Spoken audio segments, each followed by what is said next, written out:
¡Hola!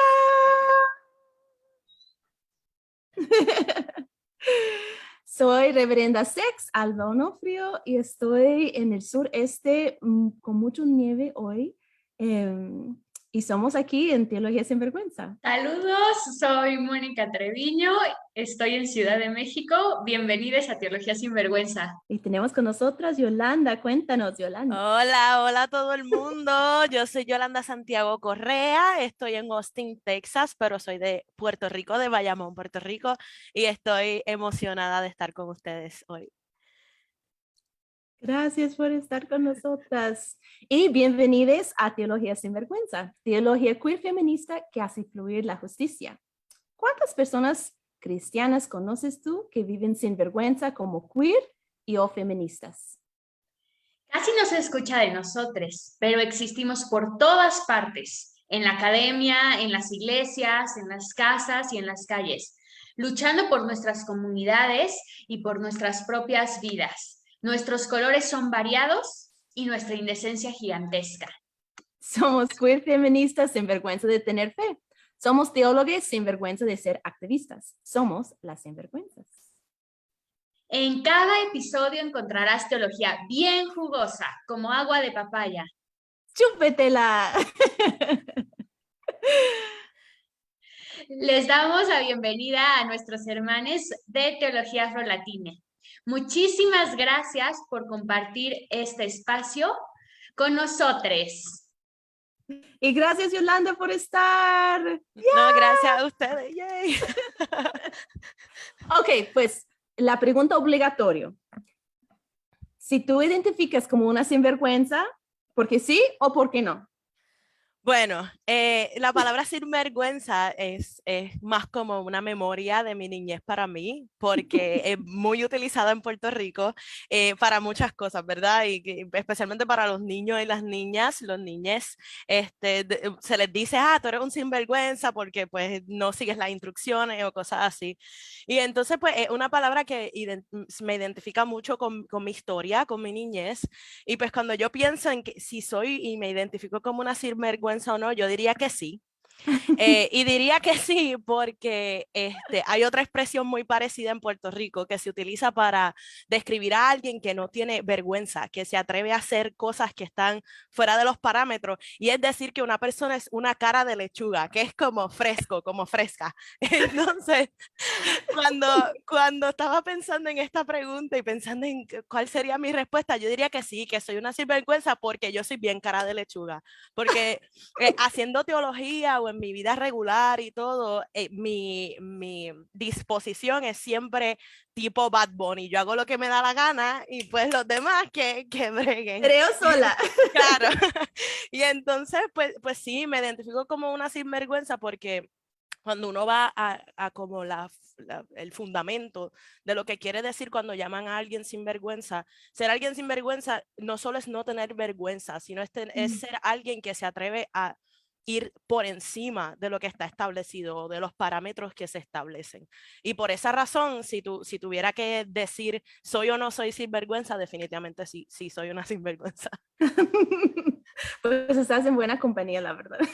Claro que sí. Ya tenemos cuántos, como 70 sinvergüenzas en el show y hasta ahora pues cada persona encuentra su forma de ser una persona sinvergüenza. Entonces, y para muchos es un proceso, ¿verdad? Como Claro. estamos en proceso de ser más y más sinvergüenzas. Pues estamos tan emocionadas porque eso es un proyecto en colaboración con el proyecto Teología Afrolatina, que está lanzando su página web. Deben ir a buscarlo, con muchas cosas como distintas formas de comunicar y de encontrar espacios afrolatines en cuanto a la teología. Pues me explotó la jupa cuando lo escuché, la verdad. Estaba como, ¡oh, sí, eso tiene que existir! No sé por qué no existía antes, pero pues tal vez sabemos sí, por qué no existía, Claro.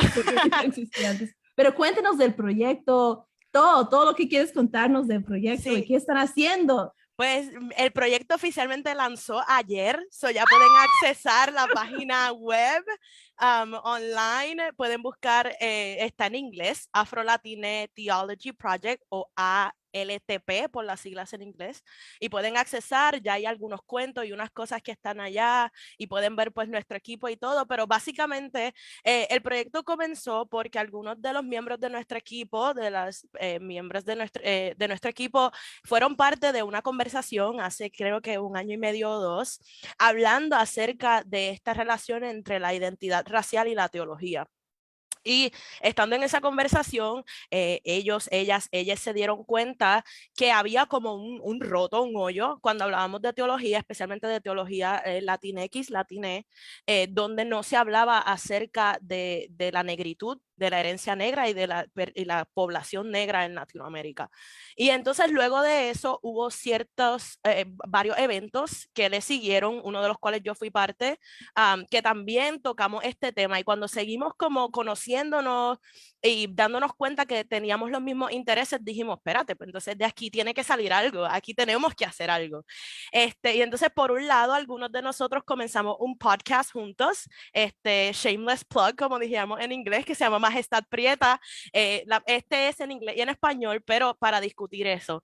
Y pues en ese mismo flow, como diríamos, empezamos a pensar cómo podríamos expandir algo de quizás otra plataforma que diera un poco más acceso, plataformas que las personas pudieran someter su trabajo, sus historias, y pues de eso salió el proyecto de teología afrolatiné, que básicamente es un espacio que creamos para ofrecer una nueva manera de nosotros conversar, de entrar a la conversación acerca de lo que es ser negro, de lo que es ser latine, cómo esas dos se conectan, y más que todo para abrir espacio para centrar voces negras que vienen de Latinoamérica, que pues lamentablemente algo que no es lo normal, y que cuando pensamos en esta idea de latinidad o de lo que es ser latino, latina, latine, tiene una imagen bien particular, especialmente fenotípicamente, que no se ve como ninguno de nosotras, de nosotros.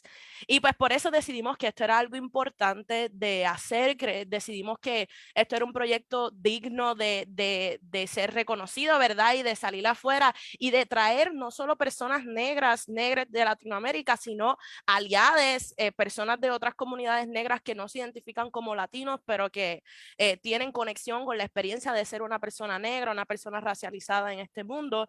Y pues de ahí salió el proyecto, y estamos muy, muy emocionadas, muy emocionados de lo que va a salir. Ya pronto vamos a tener un proyecto de video con personas de diferentes tradiciones de fe, no todos cristianos, que se identifican como negros y como personas de fe, como latines.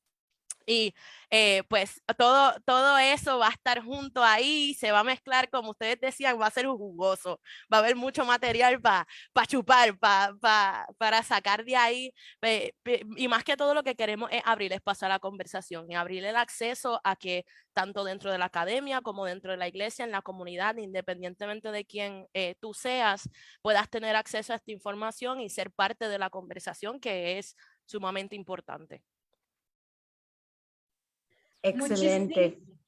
Muchísimas gracias, Yolanda. Me parece súper interesante todo lo que estás diciendo. Ojalá y al final de nuestra conversación nos pudieras pasar las redes en las que los Claro podemos que sí. encontrar, en las que les podemos encontrar, y también como este programa que están sacando vía Spotify y todo este material, porque me parece como bien interesante, y creo que gran parte de nuestra audiencia estaría bien interesada en seguirles más de cerca.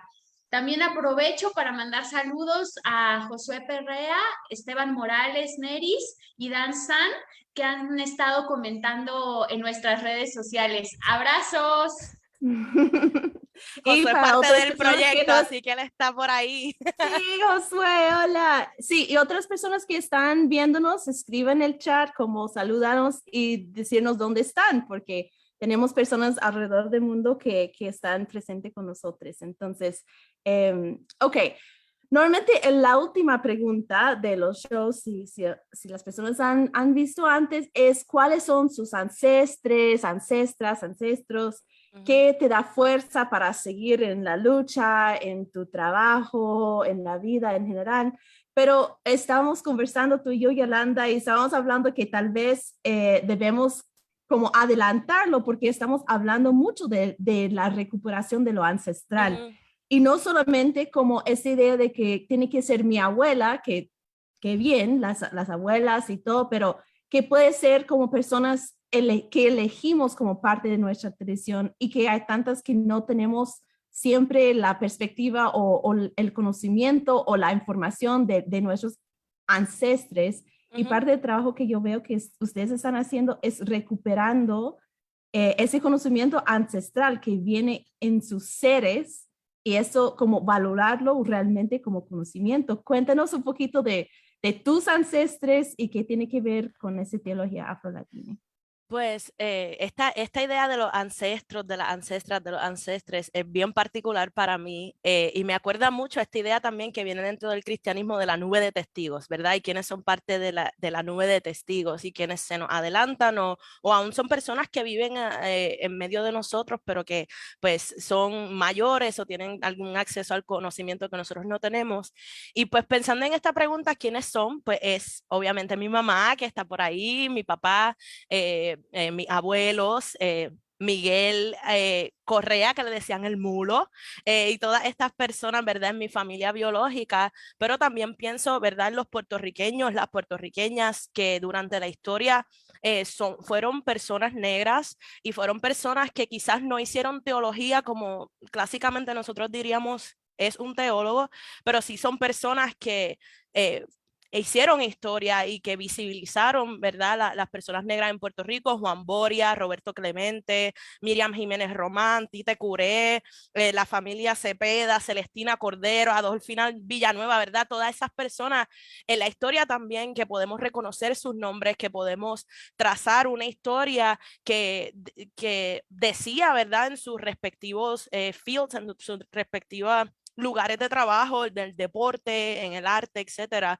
que la comunidad negra en Puerto Rico tiene algo que decir, que hay una importancia en hablar de la herencia negra de Puerto Rico, de Latinoamérica, pero también yo digo que los ancestros, las ancestras, los ancestres son personas que no conocemos, ¿verdad? Son personas que vinieron antes, que quizás no tuvieron acceso a una plataforma o no tuvieron acceso a escribir su historia en ningún libro, en ningún blog, en ningún lugar, pero que trazaron un camino para que personas como yo puedan estar haciendo lo que estamos haciendo en este momento, para que nuestra historia se visibilice y que más allá de libros de historia, ¿verdad? Que puedan decir algo de lo que son nuestros países o quiénes somos, son las personas que en su cuerpo, en su práctica, en nuestra cultura han cargado esa herencia de lo que es ser latino, en mi caso de lo que es ser puertorriqueño y lo que es ser negro.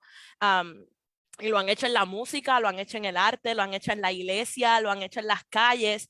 Y pues eso también es digno de reconocimiento, ¿verdad? De que a pesar de que quizás no sabemos sus nombres o su historia o no podemos decir en nuestro recuerdo, esta es la lista y la genealogía de todas las personas, pues sí hay algo ahí, ¿verdad? Y sí hay algo de la historia del cimarronaje y las personas esclavizadas que huyeron a las montañas de Puerto Rico. Y eso también tiene que ver con nuestra historia y tiene que ver con lo que estamos hoy en día. Y pues también eso es parte del proyecto de teología afrolatina, de nosotros empezar a buscar esa historia, quiénes son estas personas, y quizás no son teólogos, quizás nunca han publicado un libro, quizás no son ni ministros que predican en un altar, pero son personas que en la mesa de comer, en la calle, en un lugar de baile, en la música, en el arte, en lo que sea, crean historia, ¿verdad? Y crean una narrativa diferente de lo que es ser, de lo que es existir. Y pues en el caso del tema de este podcast en particular y del proyecto, de qué hacer teología, ¿verdad? Y dicen que Dios tiene algo diferente que decir. Y yo quiero seguir esa línea de la música, porque eres percusionista, Sí. porque hablas mucho del reggaetón, de bomba, esa divinidad sata, que quiero escuchar mucho más de esto, pero Sí. me hizo pensar escuchándote como para muchas personas inmigrantes, para muchas personas en general, por fuerzas de dominación, esclavitud, etcétera, como perdimos los nombres como tal, pero cuando me siento en una pista de baile o con la música, los ritmos tienen que ser conectan, como para mí es un enlace al pasado. Entonces, cruzamos a la parte de música, porque ahí hay una tradición ancestral. Cuando yo escucho reggaetón, yo escucho mucho del sexo, a veces mucho machismo, hay mucha crítica del reggaetón, pero tú me contabas una historia bien distinta y súper importante del reggaetón y qué tiene que ver en el mundo este con teología. Entonces, cuéntenos un poquito después, Mónica, puedes saludar a más de nuestro público ahí. Okay.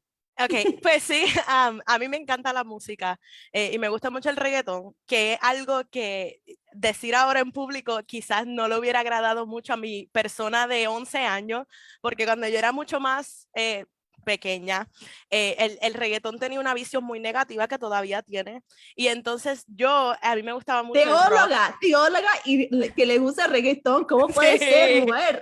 Pero a mí también me gustaba mucho el rock, que entonces si hablamos del rock es otra cosa, y entonces yo era de las que decían, no, yo soy rockera, a mí no me gusta el reggaetón, pero escuchaba reggaetón todo el tiempo, lo que pasa es que no se lo quería decir a nadie. Pero eso cambió, gracias a Dios.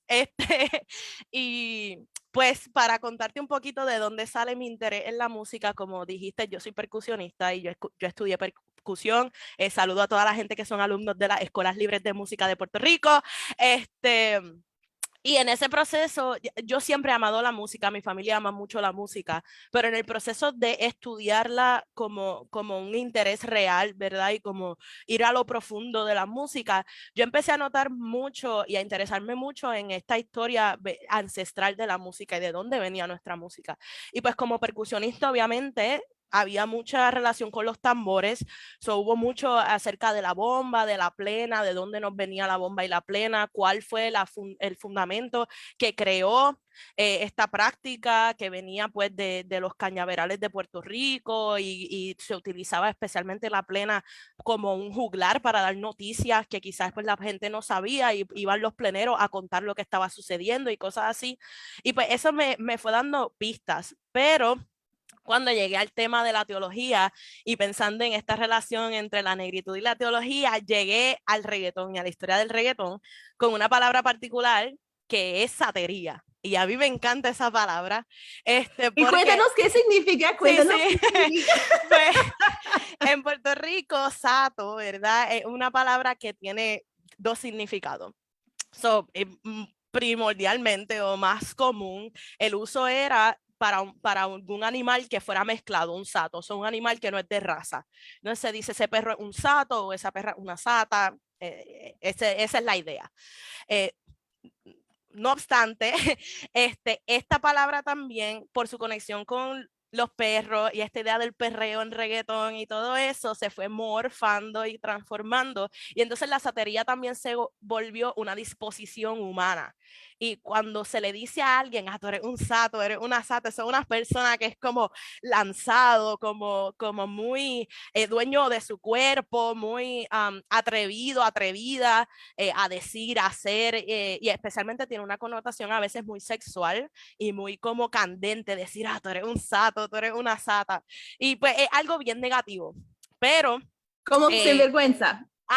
Exacto, como sinvergüenza. Okay. Y entonces, pues esa idea se creó dentro del reggaetón, ¿verdad? Y tomó una visión muy negativa, igual que el reggaetón. Pero ¿por qué? Cuando miramos la historia del reggaetón, el reggaetón no empieza en Puerto Rico. Todos los puertorriqueños sé que van a decir muchas cosas, pero el reggaetón no empieza en Puerto Rico, empieza en Panamá, ¿verdad? Con el reggae español. Y entonces tenemos personas como el General y todas estas personas que van creando esta historia de la música del reggae en español, pero eventualmente eso llega a Puerto Rico, a lo que llamaban el underground en Puerto Rico, solo los caseríos, los lugares más pobres de Puerto Rico, y ahí es que se transforma como que en la base de que conocemos del reggaetón, particularmente con el ritmo del dembow, que el dembow es el... ese sonido como constante, que viene de África. Si tú buscas música de diferentes países de África, tienen esa misma base rítmica. Entonces viene de ahí, pero cuando toca Puerto Rico, en el underground, quienes lo toman como una herramienta para crítica social y para expresarse abiertamente. Entonces el reggaetón se volvió criminalizado en Puerto Rico y aquellos puertorriqueños, puertorriqueñas que se acuerdan de ese tiempo, hubo reggaetoneros presos, personas que fueron... ¿cuál es la palabra que estoy buscando? Que fueron llevadas a corte o que los procesaron legalmente por vender música urbana o música underground, o todo esto fue parte de eso, y pues la comunidad que la estaba fomentando en ese tiempo lo tomó como un fuego debajo, y ahí fue que los policías los denunciaron en la música del reggaetón, ahí la gente más abiertamente empezó a hablar de su sexualidad en el reggaetón, y pues la letra era explícita, pero también era bien abierta, que esta es nuestra experiencia, estamos hablando de armas, de drogas, de la policía, de nuestro vivir, de cómo nos gusta esa gata y si la cojo, ¿sabes? Todas estas ideas. Y así el reggaetón fue creciendo, pero llegó un momento entre el 2004 por ahí, que figuras como Daddy Yankee y Tego Calderón explotan el reggaetón fuera del underground de Puerto Rico, entonces se comercializa el reggaetón. Y ahí hay un cambio bien fuerte, porque lo que antes era algo que estaba condenado por la ley, por la iglesia, por toda esta estructura, de momento se vuelve una manera de uno volverse popular y millonario. Entonces ya no, los reggaetoneros no son chamaquitos del barrio que van a un cuarto con periódico a tirar una pista, sino que son gente que están con lo que le llaman el bling bling, que si los diamantes, los carros, y pues entonces esto se va mezclando y se va morfando hasta que sigue expandiendo, llega a Colombia, y entonces explotan lo que sabemos hoy en día, que muchas veces no es ni el básico del reggaetón original, si decimos. Pero ¿por qué cuento toda esta historia? Cuento todo esto porque en todo esto hay una dimensión obviamente racial, ¿verdad? Y quien comienza la historia del reggaetón son las comunidades negras en Panamá, y luego cuando migra a Puerto Rico es la comunidad pobre, muchas veces negra en Puerto Rico, quien toma y hace esto. Sin embargo, mientras se va popularizando el género se va blanqueando, hasta que hoy en día quienes conocemos como los exponentes o son conocidos, no conocemos porque no es mi caso, pero quienes son conocidos como los exponentes más grandes del reggaetón son latinos, pero son blancos. Es J Balvin, es Bad Bunny, aunque me encanta, blanco.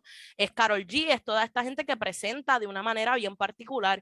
Y entonces, pues se borra esa historia, pero sin embargo, en la base del reggaetón carga algo fundamental de nuestra herencia negra, y pues me conecta con esa idea de la satería. Y entonces cuando yo pienso en la historia del reggaetón, en la música, y cuando pienso en la satería, y particularmente en mi identidad racial en Puerto Rico y nuestra historia, que nunca hemos podido autodefinirnos, que siempre hemos estado bajo un poder colonial, primero España y luego Estados Unidos, pues me identifico mucho con eso de ser sato.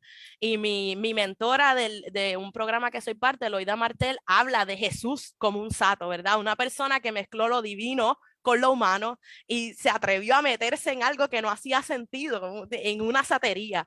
Entonces muerta. yo tomé... Estoy muerta con esa idea. Tenemos que invitarla a este programa para explicarnos más de ese Sí, Jesús genial. Pues, y entonces esa idea, yo empecé a mezclar todo esto, esta historia del reggaetón, cómo se ha borrado la herencia negra, pero todavía está bien pesada ahí, cómo figuras como Tego Calderón, a un Sech ahora están volviendo a traer el género a un lugar. Don Omar acaba de regresar, y toda esta idea, y entonces pienso en esa satería y en lo que es ese atrevimiento, esa ser cara de lechuga, ser sinvergüenza, de atreverse. Y cuando lo conecto a la historia racial de Puerto Rico y a mi propia conexión con la teología y mi propia teologización, si puedo usar esa palabra, es como que la cosa perfecta para mí. Y es decir, mira, los puertorriqueños, las puertorriqueñas, les puertorriqueñas, cuando hacemos teología y cuando nos atrevemos a existir en este lugar que agarra de la tradición cristiana, pero que también en su base agarra mucho de las tradiciones afrodescendientes no cristianas, creamos una satería, y en esa satería Dios, que en Jesús también fue sato, se expresa también. Y por eso es que a mí me gusta mucho toda esa conexión entre la identidad racial, la teología, el reggaetón y esa idea de practicar la satería. Es así como escucho muchas personas puertorriqueñas que nos dicen, como Liz Valle, que estaba nuestra coanfitriona los últimos 3 temporadas, como ella siempre decía, pues soy presbiteriana, pero en Puerto Rico es más como pentecostal. Y también te escuchaste a ti decir, pues soy de eso, pero si se escucha de otros lugares, uno se imagina personas muy como como gringos muy sentadas y todo, pero cuando escucho como, pero En Puerto Rico es un poquito más pentecostal. Eso es la influencia, ¿verdad? Sí, De esos otros lugares. sí, yo soy parte de la iglesia metodista, es la iglesia en que crecí, todavía participo de la iglesia metodista acá, pero cuando yo me mudé de Puerto Rico a los Estados Unidos, yo me di cuenta de ese cambio bien fuerte, porque si las personas de la iglesia metodista fueran a Puerto Rico a una iglesia metodista, no dirían que la iglesia metodista en Puerto Rico es metodista, porque pues para mucha gente que quizás no tienen el lenguaje o les gusta juzgar de cómo se ven las cosas, dicen, eso es pentecostal, como que eso es así. Pero cuando miramos, que esa es parte de la curiosidad que me llevó al proyecto de los que soy parte y lo que estoy haciendo en mi estudio, yo me empecé a dar cuenta que muchas de las cosas que nosotros utilizamos para nuestro culto en Puerto Rico y las maneras en que visualizamos el culto, visualizamos a Dios, no vienen de una tradición cristiana, por lo menos no en ese sentido de la historia cristiana que vino de Italia y la Roma y todas estas cosas. Cuando me pongo a pensar, yo digo, no es, ¿verdad? No es. Y entonces yo me puse a buscar y cuando llegué a North Carolina, al seminario en Duke, cuando hice mis estudios, empecé a interactuar con teología afroamericana y me di cuenta que ellos tenían como que unas pistas ahí también de la experiencia de la iglesia negra en Estados Unidos, que tiene elementos que vienen de otros lugares no cristianos. Y entonces yo dije, espérate, aquí hay algo interesante. Y cuando me puse a pensar con mi propia experiencia con los tambores y todo, y con lo que se llama el batey, que usualmente es el círculo en donde se practica la bomba, usualmente hay lo que le llaman los bomberos, que son las personas que tocan, que están en círculo, y entonces el espacio del medio se abre para los bailarines. Y hay una relación entre el tambor y el bailador o la bailadora en los que están en una conversación. Y eso puede ser un espacio cultural en el caso de Puerto Rico o puede ser un espacio religioso. En Puerto Rico usualmente se relaciona con la santería, pero puede ser con cualquier otra religión afrodiaspórica. Pero cuando me puse a mirar en esa imagen y a compararla, yo me puse a pensar en cómo se da la música en el culto en Puerto Rico, cómo nuestra idea esta de que el espíritu nos toma y nosotros bailamos o profetizamos o somos llenados por el espíritu, todo este lenguaje, cuando yo me puse a buscar cómo hablaban personas de religiones afrodiaspóricas, en el caso de Puerto Rico, la más prominente, la santería, hablaban de la experiencia de los orichas, que para los que no sepan, no son las deidades, son los espíritus o que son parte de eso, como el panteón de la santería. Tomaría demasiado tiempo poder explicarlo con detalle, pero son estas personas o estos seres que cada uno está asignado a diferentes cosas y que cada uno adopta hijos, hijas, hijes en la comunidad y se le da honor, ¿verdad? Y uno escucha a las personas decir que son hijos de Shango o hijos de Yemayá, todas estas cosas, pero cuando miramos el lenguaje que se utiliza ahí es sumamente parecido al lenguaje que utilizamos en el cristianismo para hablar del Espíritu Santo y de la experiencia de los dones del Espíritu. Y entonces yo dije, espérate, pues entonces aquí hay una conexión que nosotros no estamos reconociendo y no queremos aceptar porque volvemos toda esta idea de la dominación de lo que es blanco, condena todo lo que es negro. Entonces esto es del diablo, no podemos hablar de esto. Pero entonces vemos que en práctica la misma gente cristiana van al culto los domingos por la mañana, pero van a santiguarse en la semana o van a darse una limpia o whatever. Y entonces como que estas conexiones se empezaron a hacer mucho más obvias en mí mientras fui estudiando más y yo dije, espérate, pues entonces aquí hay algo que nosotros tenemos que empezar a discutir y tenemos que hacerlo porque esto senta un precedente de una teología que va fuera de lo que es la teología clásica que quieren enseñar en los seminarios o de esta gente blanca, francesa, alemana, que se leen como los padres de la teología y de la historia de la iglesia, cuando miramos estas teologizaciones comunitarias, no son iguales. Y entonces cuando me puse a mirar a otros lugares de Latinoamérica, es lo mismo. Tienes prácticas ancestrales que vienen de comunidades indígenas o aún de las comunidades afrodiaspóricas que se cuelan o se mezclan con el cristianismo y que en teoría no se ven como oposición, se ven como algo cultural, algo normal, pero cuando vamos a la base, entonces estamos hablando de un montón de lugares y como que de cara no queremos reconocer y decimos, no, esto es algo separado, pero en práctica y en la base hay mucho más ahí de la satería que se está colando de lo que nos gusta reconocer. Y por eso, pues para mí es importante ver estas conexiones, porque se manifiesta, pero no lo queremos decir pues porque es tabú. Wow, muchísimas gracias, Yolanda, por todo lo compartido. Me parece ser que es muy interesante y que recordar siempre estos orígenes afro es bien relevante para una historia del cristianismo que ha sido sumamente blanqueado. Entonces, considero que es una deuda histórica todo lo que nos compartes y que pues es fundamental seguir profundizando en eso. Entonces, antes que nada, agradecerte por tu hermoso conocimiento compartido y por esta gran oportunidad de tenerte en este espacio. Aprovecho también para mandar saludos. Karina García Carmona nos está escuchando. Lo mismo Elaine Saralegui, Ana Ruth García Cárcamo, lo mismo. Entonces, pues muchas gracias a todas, todos y todes quienes nos escuchan en este momento. También están compartiendo, por ejemplo, a Harmonia Rosales, que es una artista afrocubana que pinta historias de los orishas. Entonces, también en redes sociales nos están compartiendo, pues, gran parte también de esto afro que surge dentro del cristianismo.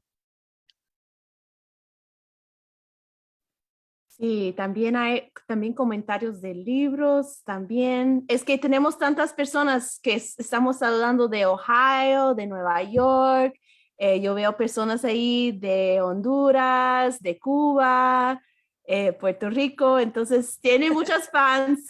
Yolanda, tienes muchos fans. No, y lo que están compartiendo es, tú sabes, Samuel Cruz tiene un libro de esto, de las raíces africanas del pentecostalismo, y hay, ¿sabes? Loida Martel, quien mencioné, desarrolla esto de la satería, y alguien mencionó el rap y el funk brasilero, que también es otra dimensión también de la música. Es bien importante esas conexiones que están haciendo, así que los saludo, los quiero, gracias por comentar y estar aquí. Y vamos a seguir como saludando a las personas mientras tanto estamos. Sí, yo también veo desde Argentina. Hay mucha gente, entonces muchas gracias por estar con nosotros. Ok, ya me parece como sumamente interesante. Quiero profundizar aún más en Bad Bunny, en todo eso, pero también es sumamente importante tu historia personal, porque la cosa que para mí fue más impactante de nuestra conversación, que fue la primera vez que estábamos conociéndonos, como creo que todos nuestros trabajos, estudios, viene de algo de nosotros, de nuestra historia, de nuestra experiencia, pero para muchas personas es muy difícil como conectar las heridas o las preguntas y cómo nos llegó aquí, pero para ti todo lo contrario. Entonces, Sí. empieza con una profecía de tu nacimiento. Entonces, cuéntanos cómo llegaste a ser teóloga, teóloga sata, como cuéntanos un poquito de la historia, porque cuando te preguntaba qué te apasiona, tú empezaste, pues empezó con mi experiencia, mi historia, mi familia y mi fe, y para mí es como, wow, si todos podíamos aclarar por qué estamos acá y qué nos llegó, por qué hemos llegado a este punto de estudiar, de ser teólogos, de ser pastores, activistas, lo que sea, como realmente me siento mucho más como enraizada en el trabajo o en el propósito de la vida. Entonces, de escucharte así, tan clara como, no, yo vengo con profecía, entonces todos mis ancestros están detrás de mí, ahí vamos, Sí. qué poderosa, y me gustaría escuchar, cuéntanos un poquito de dónde llegaste. Sí, es una historia larga, pero para hacerla lo más corta posible, yo soy la hija única de mi mamá y mi papá, pero mi mamá y mi Yo papá, ¡yay! Para los hijos de las hijas únicos, um, pero mi mamá y mi papá ambos eran estériles. Y entonces no podían tener hijos. So, ellos se casaron y seguía pasando el tiempo y no podían tener bebés. Y entonces, pues hubo un movimiento de la iglesia de empezar a orar para lograr, pues porque era un deseo bien grande de mis padres, de mi mamá y mi papá. Y llega un momento en que empiezan a hablar profecías, como dije, en Puerto Rico nos movemos mucho más hacia esa vertiente del cristianismo.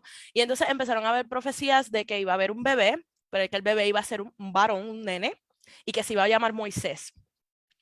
Mi mamá queda embarazada después de 7 años y eso se intensifica de una manera, y entonces era todo esto de que va a ser un varón de Dios y se va a llamar Moisés, pues porque la imagen de Moisés en la Biblia, como un libertador, como un líder de la comunidad.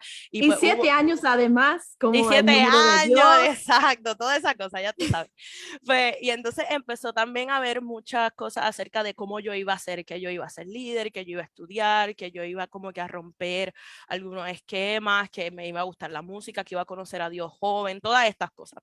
Y pues Que mi todo mamá, fueron verdad hasta ese punto menos una cosa, ¿verdad? Como, pero es cierto, exacto. es cierto, es cierto, es Cuando cierto, es cierto. lo interesante es que mi mamá cuenta que hubo un momento, ella embarazada, que ella me vio a mí cuando yo tenía 3 años como corriendo por el pasillo, pero yo no había nacido. Y en ese momento ya fue donde mi papá le dijo, va a ser una nena. Y ellos no tuvieron ningún problema, pero cuando yo nací, genial, me pusieron mi nombre, todo espectacular. Yo fui la primera nieta del lado de mi mamá, entonces como que yo hice a mis abuelos, abuelos y a mis tías y tíos, tíos, o sea, era como que una cosa magnífica.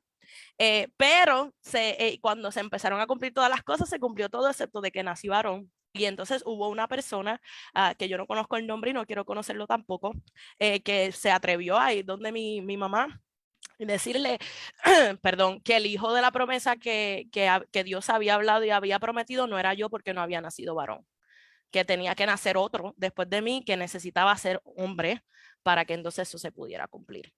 Y pues eso, obviamente yo no lo recuerdo porque yo era bebecita. Mi mamá obviamente lo rechazó y paró a la persona en seco, como decimos en Puerto Rico.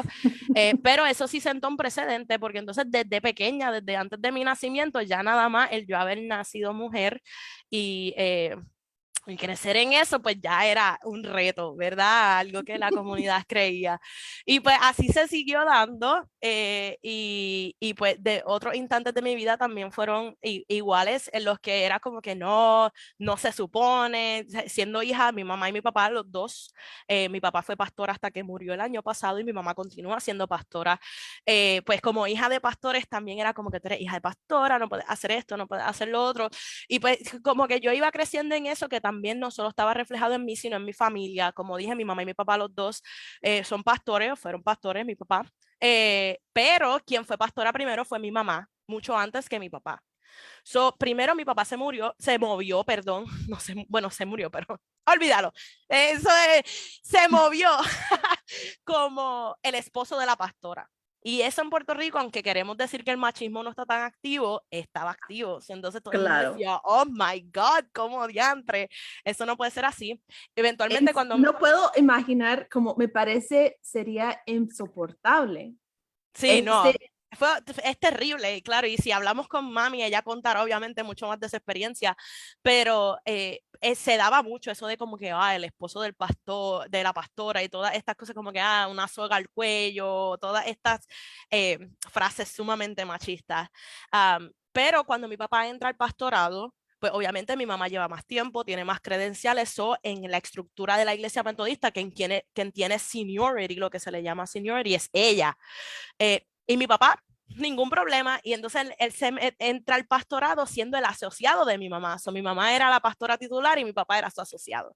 Y entre ellos qué no había bello. ningún problema, pero eso fue chocante para mucha gente. Y entonces yo seguí creciendo viendo cómo no solo mi propia experiencia en mi vida, pero también el movimiento de mis padres dentro del ministerio y todo estaba rompiendo con los esquemas de lo que se esperaba y como una comunidad que se autoproclamaba a nosotros somos la justicia, el amor, tú sabes, todo eso todavía tenía problemas con esas cosas.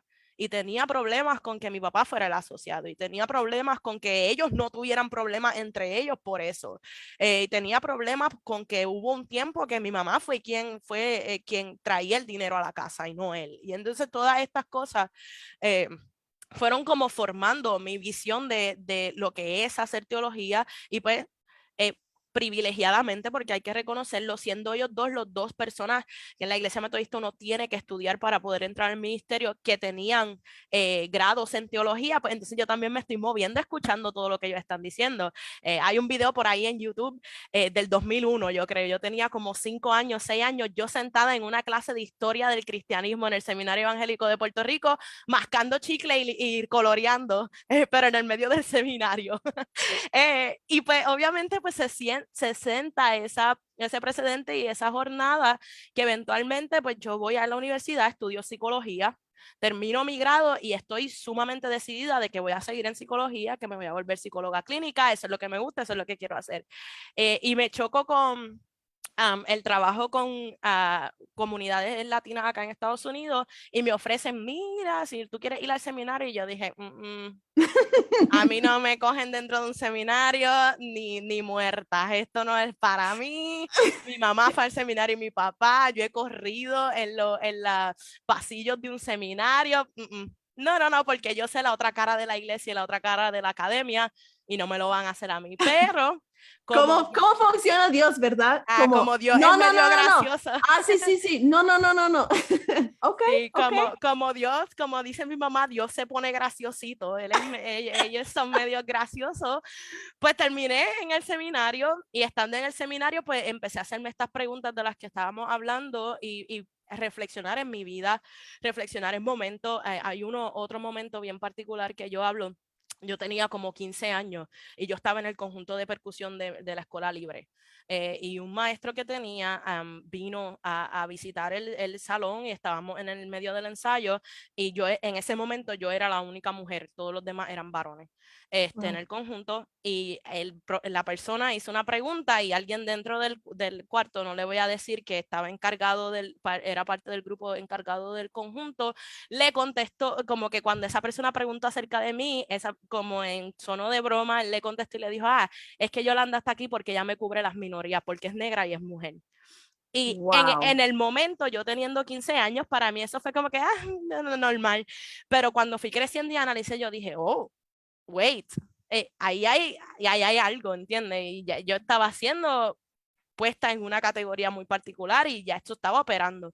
Entonces, cuando llegué al seminario y me di cuenta de eso, yo dije, no, necesitamos hablar más de esto y que tanto la iglesia como la academia empiece a confrontarse con estas conversaciones que no nos gusta tener porque son difíciles y porque hasta cierto punto nos acusan, porque entonces nos hacen mirar atrás en todos los momentos que nosotros mismos hemos sido partícipes de estructuras machistas, racistas, sexistas, todo esto. Y entonces, pues, ahí me llevó a donde estoy ahora y ahora estoy tratando de terminar un doctorado. So, no me he librado de la escuela todavía. No, vas a terminar pronto, todo va a estar súper bien. Yes. Porque te necesitamos.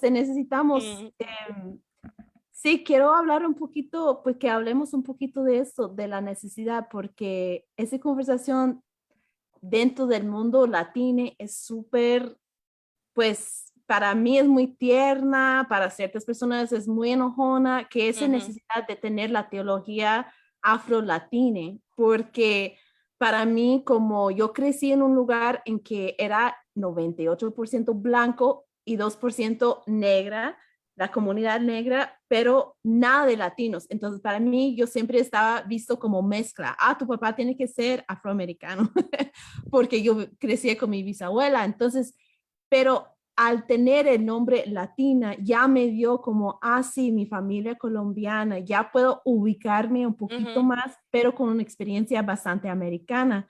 Y entonces, para mí, la latinidad como tal es un nombre que ese pan identidad me ayuda a acercar porque yo no tengo como raíces particulares por haber nacido, crecido aquí en los Estados Unidos, muy lejos de comunidad de mi país de origen y también como las personas que me amaban fueron mexicanas, hondureñas, salvadoreñas, boricuas, etcétera. Entonces, incluso mi español es un poquito de aquí, de allá. Y el otro lado que nos cuentas es que, ok, está bien tener como empezar a poner más poder en nuestra comunidad como grupo, porque nos visten todos como iguales, latinos. Pero el otro lado es que borramos tanta experiencia y cosas súper importantes como las experiencias racializadas. Entonces, cuéntenos un poquito de esa experiencia dentro de la academia en general. Sí, es que eso de la latinidad o de esa identidad como latino es muy peligrosa. Y yo me di cuenta porque mientras tú hablas de tu experiencia creciendo en los Estados Unidos, yo no crecí en los Estados Unidos. Yo nací en Puerto Rico y estuve en Puerto Rico hasta los 21 años. Y aunque Puerto Rico tiene obviamente mucha influencia a los Estados Unidos porque somos una colonia debajo de ellos, como quiera, Puerto Rico es Puerto Rico, es una isla, opera como nosotros nos damos nuestra propia soberanía, aunque no nos la quieran dar políticamente. Entonces, pues yo crecí en cierta forma dentro de esa burbuja. So, para mí, identificarme cuando me preguntan de dónde tú eres, yo soy de Bayamón, que es el pueblo de donde yo vengo, soy de Puerto Rico, soy puertorriqueña. Y eso fue sumamente fácil para mí. Cuando yo me mudo a los Estados Unidos, yo me mudé en el 2015, un año antes de la elección presidencial. Y me mudé a Carolina del Norte, que es donde vivo yo, sureño, que tiene, especialmente en los lugares más remotos, una cultura sumamente racista, todavía muy de la Confederación y todas esas cosas. So, fue un choque extremadamente, o sea, sumamente grande para mí. Y fue un choque porque entonces la comunidad no puertorriqueña o hasta la comunidad puertorriqueña, pero más otras personas de la comunidad latina, de la comunidad afroamericana y la comunidad blanca empezaron a demandar que yo me identificara racialmente. Y entonces mi identificación era, pues, yo soy puertorriqueña. Y ellos, pero what are you? Like, where are you really from? O like, y entonces como que esas preguntas empezaron a trabajarme porque hasta ese momento no había sido una necesidad para mí porque yo vivía alrededor de los puertorriqueños, las puertorriqueñas, las puertorriqueñas. So, somos boricuas. ¿De qué pueblo? De Bayamón, o de tal pues, o vivo en Ponce, o en Arecibo, whatever. Entonces cuando se empieza a demandar eso de mí, yo me empiezo a dar cuenta que aún la comunidad latina en su interior, latino, esa comunidad tiene una idea muy particular de qué es lo que uno tiene que ser o que cargar o verse para poder ser identificado como alguien que cabe bajo esa categoría. Entonces yo iba a lugares, por ejemplo, a comprar tacos y cuando hablaba en español, preguntas como, ¿dónde tú aprendiste a hablar español? Pues en mi casa. ¿Cómo que en tu casa? Bueno, porque yo soy puertorriqueña y en Puerto Rico se habla español. Y la siguiente era, es que tú eres negra. Y yo, ajá, hay personas negras en Latinoamérica y yo técnicamente soy clarita en comparación con mucha gente.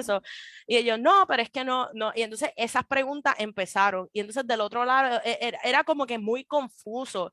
Y entonces yo empecé a buscar más y cuando me di cuenta, ¿sabes? Latino es una categoría política que creó los Estados Unidos para poder check todas las personas que no cabían bajo white y no cabían bajo afroamericano.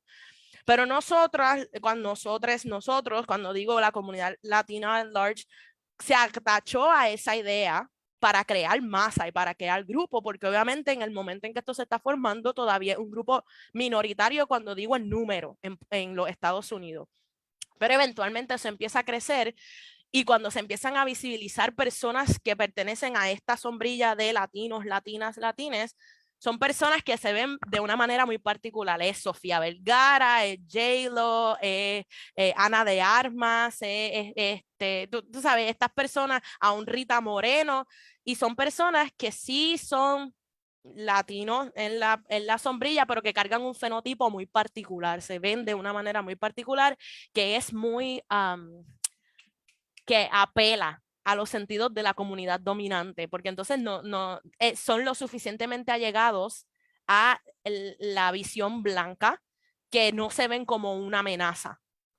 Y entonces... Y sigue siendo así, ¿verdad? Y sigue siendo así. Y entonces porque eso también... sí podemos hacer suficiente, es que lo que nos vende, si podemos acercarnos a lo blanco suficiente, quitando el sabor, el idioma, incluso la forma de hablar y la forma de ser, que podemos estar bajo la protección de la supremacía blanca. Claro, y si acercamos por el otro lado, también todo el peligro que viene. Entonces es como ahí Sí, está por intención, ¿verdad? exacto, y entonces nos damos cuenta que entonces eso también se empieza a perpetuar en las estructuras de Latinoamérica. Los presidentes son blancos, los políticos son blancos, las personas que están en la televisión, las novelas. Yo era fan de Cómplices al Rescate, los que veían Televisa saben, y en Cómplices al Rescate no había gente que se veía como yo, ¿entiendes? No había gente que se veía como mis familiares.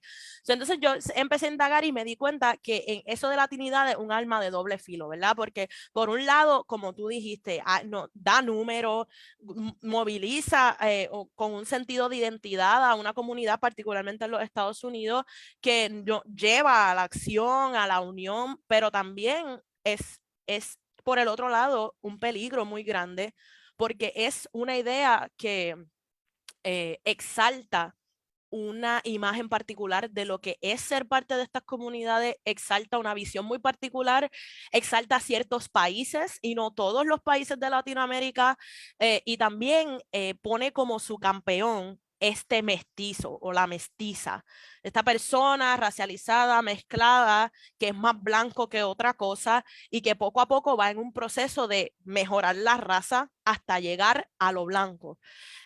Y se ve como que operan todos los 20 y pico, 30 países que están y países y territorios que están dentro de lo que categorizamos Latinoamérica como un solo grupo que opera con lo mismo. Y entonces eso borra herencia negra, borra la música, borra comunidades enteras, borra lenguaje, porque cuando estábamos hablando, Alba, ¿sabes? El español, pero en Latinoamérica está Brasil, que hablan portugués. En Latinoamérica está Haití, que hablan francés y creol. ¿Sabes? En Latinoamérica están los garífunas en Centroamérica, que muchos ni hablan español. En Guatemala tenemos gente que hablan otros dialectos indígenas, tenemos gente que habla náhuatl, gente que, o sea, todo esto, variaciones, todas estas comunidades, todos estos lenguajes, todas estas identidades que están siendo como que suprimidas, como pushed down, como minimizadas a favor de, pero tenemos que agarrar lo que nos dan. Y si lo que nos dan es que J-Lo fue al Super Bowl, pues que ok, J-Lo, Puerto Rico, genial. Me encantó cuando abrió la bandera de Puerto Rico y lo grité como, pero a la misma vez, o sea, tenemos que tener siempre la disposición de celebrar lo que es digno de ser celebrado, pero también criticar y decir, ok, chévere, hay un beneficio aquí y qué bueno, pero tenemos que hablar y tenemos que decir y no podemos tener gringolas como los caballos y no reconocer que, mira, sí, nuestra propia comunidad con nosotros mismos, nosotras mismas, somos racistas y somos sexistas y tenemos lo que le llaman una pigmentocracia, que preferimos la gente más clarita que la más oscura y utilizamos palabras que son racistas, que no, como cafre o como decir pelo chino, que me enteré recientemente que lo decir de pelo chino viene de comparar el pelo rizo con la cola de un cochino, que es ¿sabe? Que es en espiral y de ahí se acorta chino, que para mí eso fue, ok, pues entonces, ¿sabes? Es reconocer que estas estructuras están ahí, entonces por eso es que siempre lo critico, lo abrazo y lo critico, pues porque por un lado sí da un beneficio, pero por otro es un peligro muy grande que borra, yo diría que el 90% de toda la comunidad bajo lo que llamamos Latinoamérica. Y aún más cuando estamos hablando de la teología, ¿verdad? Porque estamos hablando de la cara de Dios, de la imagen de la divinidad, y cuando borramos tantos reflejos de esta imagen, realmente estamos haciendo no solamente algo como una injusticia a la gente, pero a nuestra propia divinidad, cuando idealizamos esta identidad de género, de raza, de masculinidad, etcétera, bajo, como lo dejamos a Dios tan pequeño y tan frágil en su identidad y tantas personas que no podemos ser reflejadas por una cosa u otra, o varios a la vez. No podemos ser como la profecía, como igual que tu vida, ¿verdad? Como sí, también somos la profecía, también ustedes son la profecía que están haciendo la teología afro-latina. Sí, minimizamos a Cristo, ¿sabes? Y minimizamos también la identidad de Cristo como humano, porque gente, Jesús no era blanco. Tenemos que ya pasar ¿sabe? Esa imagen de Cristo con el corazoncito y bien hincho con ojos azules, ¿sabe? Históricamente no hace sentido, pero es efecto de estas mismas estructuras. Y entonces cuando pensamos, si nosotros decimos que somos hechos, heches a la imagen de Dios, y la imagen visible que tenemos de Dios es Jesús, y vemos a Jesús blanco, eso tiene que decir algo para los que no somos blancos, para las que no somos blancas, para los que no somos blancos. Porque si Jesús, que es Dios, es blanco, quiere decir que hay algo en mí que es menos que lo divino, porque yo no soy blanca. Y eso directamente o indirectamente crea algo psicológico en las comunidades y también es una herramienta que utilizan el imperio y las culturas dominantes para decir nosotros somos lo divino y ustedes son menos. Y esto es mandado por Dios, que nosotros somos superiores y ustedes pues se tienen que aguantar. ¿Sabes? Minimizamos y dañamos psicológicamente, emocionalmente nuestras propias comunidades y limitamos al Dios que decimos que es omnipotente, omnipresente, omnisciente, que actúa, que se mueve, a un espíritu que se movía sobre el caos, que todavía creemos que habla, que actúa. Si decimos esto, lo encajonamos, lo ponemos en las mismas cajitas que nosotros queremos romper y queremos trascender, hacemos eso mismo. Y lo hacemos con la música, con el culto y con la Biblia. Y entonces, pues por eso es que es esencial para mí y por eso este proyecto y por eso estas cosas que soy y por eso me encanta estar aquí con ustedes porque es eso, es comenzar a hablar y a decir y a hacer cara de lechuga y decir, no, esto no es, esto es diferente y venimos, como decimos en Puerto Rico, a calzón quitado, sin pelo en la lengua, ahí a decir esto es lo que es, esto es lo que no es, o esto hace daño y ser reales y honestos. Y entonces dar espacio para que el espíritu se mueva. Muchísimas gracias, Yolanda, por tu compartir. Me parece que has puesto énfasis en cosas súper importantes. Quemado Definitivamente. todo. Sí, por ejemplo, la representatividad de las imágenes en lo personal, mi origen católico romano me hace sentirme especialmente cerca de las imágenes de la divinidad. Y me parece ser que es muy interesante lo que planteas, porque es completamente cierto. Nos han enseñado a que la divinidad es blanca, que la divinidad es un hombre por medio de las imágenes. Entonces también reapropiarnos de estas representaciones me parece fundamental para ir construyendo otras experiencias. Y que existen, porque tenemos el Cristo negro de esquípulas, o sea, no es algo ajeno, no es algo nuevo, es algo que está ahí, pero que lo relegamos y entonces sí, para mí es esencial, es esencial. Por supuesto, ahí podemos retomar también el trabajo de una Armonía Rosales, como ya lo habían dicho antes en los comentarios nuestro público. Definitivamente hay mucho material y es bien interesante. También lo que decías, como de darnos cuenta de el racismo interno de nuestras sociedades. Yo lo veo mucho aquí en México, que hasta hace unos años yo crecí con libros de texto que decía que en México no había habido esclavitud. Entonces eso me parecía así como que, wow, es que no puede ser posible la negación de todo un proceso histórico. O por ejemplo, aquí en México es súper común que a las personas afrodescendientes se asuma que no son mexicanas y se les empieza a hablar en inglés. Entonces es como un desconocimiento de la propia historia brutal, que sin duda alguna me parece ser que es algo que hay que criticar dentro de nuestra cultura. Claro que sí. Y bueno, aquí también nos comparten compañeros por Facebook la potencia de tus comentarios, muchas resonancias y muchas gratitudes a lo que estás compartiendo.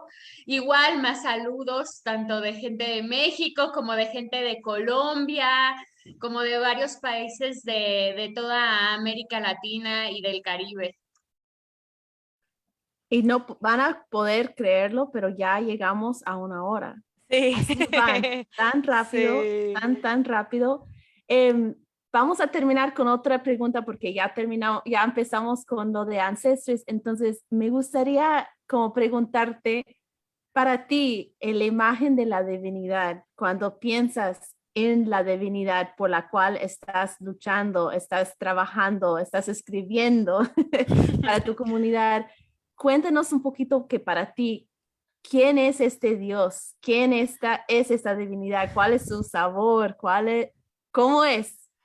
Para mí, eso es bien, esa pregunta como que me daría mucho espacio para decir mucho, pero yo creo que lo fundamental es un grupo, porque creo en un Dios trino, es un grupo que se une en comunidad, que trabaja en comunidad, siendo diferentes y iguales, para decir que hay algo diferente, que hay una esperanza diferente y más que todo una de las ideas que a mí me encanta mucho de la teología de la liberación para decir que esas cosas que prometen, ese paraíso futuro no es una promesa escatológica que tenemos que morir para obtener, sino que es una demanda que pone nuestra creencia en el mundo en el que vivimos hoy en día. Y por eso para mí ver a Dios, quién es, cómo se mueve, es alguien creativo y que se mueve, que adapta, que se parece a mí, pero se parece a ti y a todos nosotros, que no ha parado de hablar, que no es alguien distante o que tenemos que mirar con miedo, pero que es una amiga, un amigo, un compañero en el camino.